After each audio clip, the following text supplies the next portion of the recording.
今天是高考日，丽丽祝你家学子旗开得胜，一举高中。葵花的寓意一举夺魁，让我们一起来参与制作吧。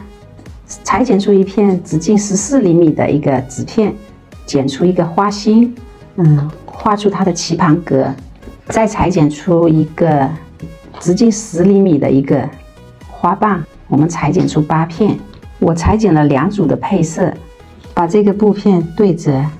再对折，沿着这边上进行梳缝。最后一针从侧边出针，抽紧。我们这边回个针，打结固定，一个花瓣就完成。把它串联起来，我们把它首尾进行相连。在这个花心的中间，我用的这个是双色线哈。这样横竖都缝合好，这个交点这里我们可以缝上2针，沿着这个边缘进行梳缝，抽紧，填上珍珠棉，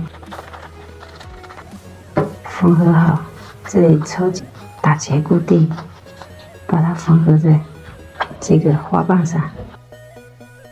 再裁剪一块10厘米的花托，从这个边缘量进这个1厘米左右，梳缝一下。我们这样稍微的收缩一点，把这个调整均匀，还是沿着这个1厘米的这条线迹缝合，固定在这个花瓣上。这样缝合一圈，这边留个小口，从这个小口填入珍珠棉。再把这个小口继续缝合，打结固定，这个花托就缝合完成。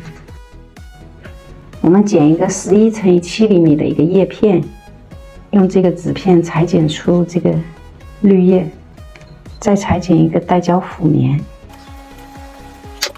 准备这个小铁线，背面把这块布料覆盖在这里，把2片布块和这个铁线固定粘合在一起，把多余的裁剪掉。需要做出2个叶片，也是我们可以随意的 O 造型。叶片完成，我们开始组装。可以用这个竹签做这个花茎，我选择用这个铝线，用2根，我们从这里扎一个洞。我借助一个这个螺钉，烧一下。里面打一下热熔胶，把这个线穿入。好，口上我们再装点热熔胶，这样挺好。我现在缠上这个胶带，绕至这个差不多6厘米处，我们固定这个叶片。第2个叶片，看一下大概在什么位置合适。把这个铁线包裹进去即可。好，就这样一直缠绕，缠绕好，这朵的葵花就算完成了。看一下漂亮吗？这是背后。我现在多做几朵插花瓶。